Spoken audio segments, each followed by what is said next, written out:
Hi everyone, welcome to my channel. This is Influence Colorist, and thank you for joining me today and finding your way back. It's been a while since I've posted, so I appreciate all my subscribers. And well, let's not focus on why I haven't been posting, and let's just focus on what you guys came here to see, coloring. Yay! So, I haven't done a lot, but I thought I'd do a quick video on what I did color in the month of August, and that is in this book, which is the Disney Mandala.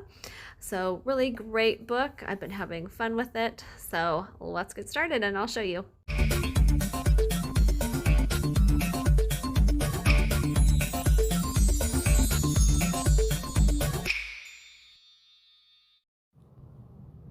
These are just a couple of the new books I purchased over the summer. They've been patiently waiting for me to color in. Disney Mandalas and Yippee, Kawaii Yay Mandala Magic Volume 2 by Danny Banani of Unusual Suspects. I have Volume 1 already, which I love, so I was really excited when Volume 2 came out. The characters and the theming of the pages are just so cute, which makes coloring very enjoyable. This page is called Making a Splash. Cute little animals splashing in the rain.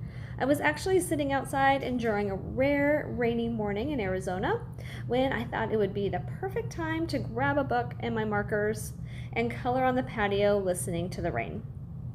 I knew I wanted the raincoats to be yellow because that's just what I think of when I think about raincoats. But I also wanted a more blue-gray palette for the rain.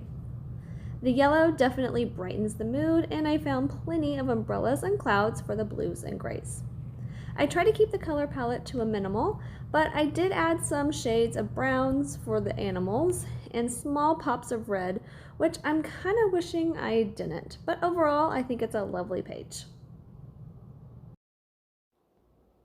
This is Disney Mandalas by Hatchet Heroes. Okay, so I had one open weekend, so I decided to grab one book and one medium and just color as much as I could. I usually don't gravitate towards Disney or mandalas, but the layouts really caught my eye. The graphics on most of the pages are fairly big and not too much repeating of the shapes. I tend to get bored with coloring the same thing over and over, and when they are smaller designs, it seems like it's never ending. With Disney characters being so familiar and easy to look up, it's just nice not to have to think about choosing colors. That's when I can really relax and just have fun seeing the pages come to life. On this Winnie the Pooh page, Pooh and Piglet are featured in the center, and the rest of the gang are repeated only 4 times, creating that mandala effect. I used Ohuhu alcohol markers, which I'll do a slight review at the end.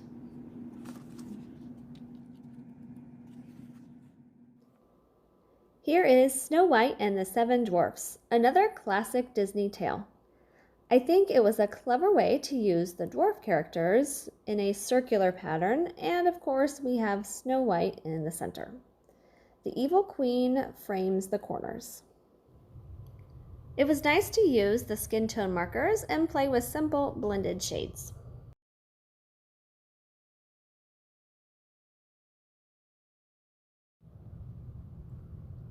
This page features Wally and Eve from the movie Wall-E. And this page really turned into a different direction than what I originally pictured it was going to be. When I think of Wall-E, I think of that first part of the movie where he's searching around in this very barren and dull Earth land. So I originally was thinking of making it various shades of grays and browns, but then I looked up more movie scenes and found some with this fire extinguisher he was holding and realized, oh, they were in space and they were playing around with this fire extinguisher with the smoke propelling them around. So the color palette took a major turn. It went from very dull color thought to a very vibrant result, which I think is much better. Something that surprised me about a few of these pages is the lack of color variety within the characters. When trying to decide on what page I wanted to color, I thought some would be so colorful, like Finding Nemo, for example. I thought there would just be a lot of colors in the palette.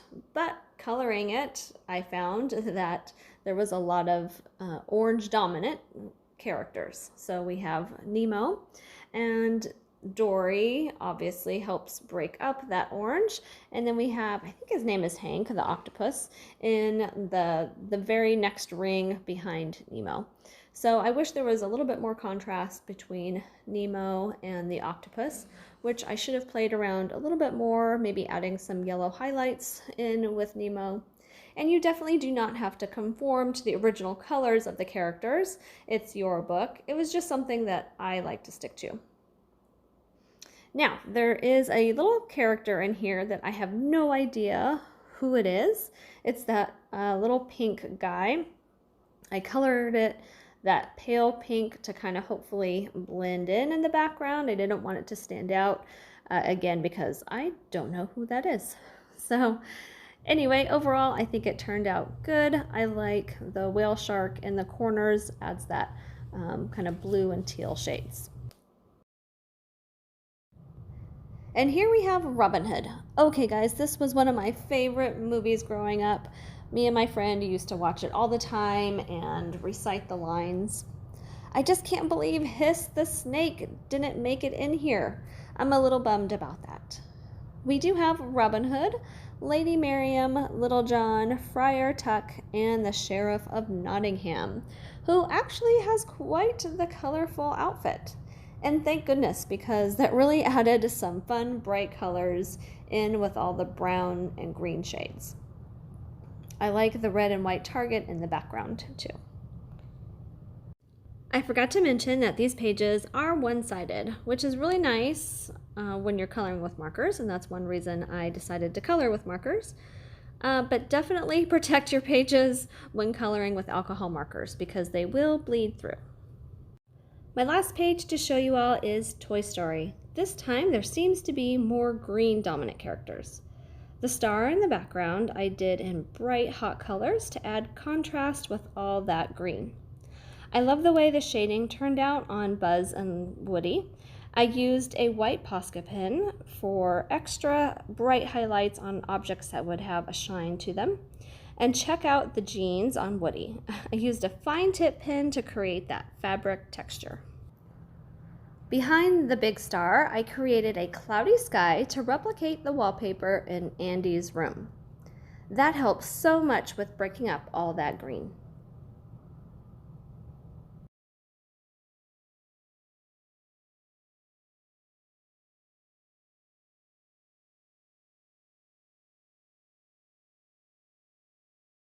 Use the Ohuhu markers for these pages. I thought I would share my thoughts. Just note that I come from this as a hobbyist and not a professional. My new set of Ohuhu dual tip markers are from the pastel set, which has a brush tip and a chisel tip. The other ones are from a set of 100 and they have the fine tip and chisel tip. And I'm totally ready to replace all my old ones with the new brush tips. I love them. The brush tips can easily get into small, tight areas, maybe even more so than the fine tip. And the brush also does a decent job with larger areas. I've hardly used the chisel end when I have the brush end, but that might also be because I really haven't had large blank areas that I need to color. I have a few Copic markers in my collection, and I think the Ohuhu markers lay down color just as good.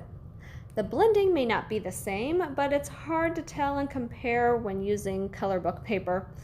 I actually prefer the Ohuhu brush tips over the Copic. They just have a little bit stiffer feel, which is a little bit nicer when you're working in tighter areas. I believe you can purchase Ohuhu markers individually on the website, and I just saw that they have sets with a brush and fine tip, which is definitely something I'm interested in.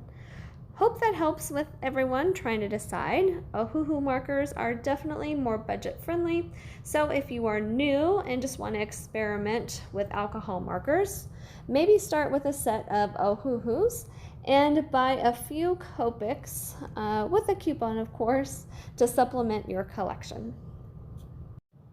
Hope you all can find a bit of time in your busy schedule to get some coloring in. Please like and subscribe or just say hello. Till next time, happy coloring.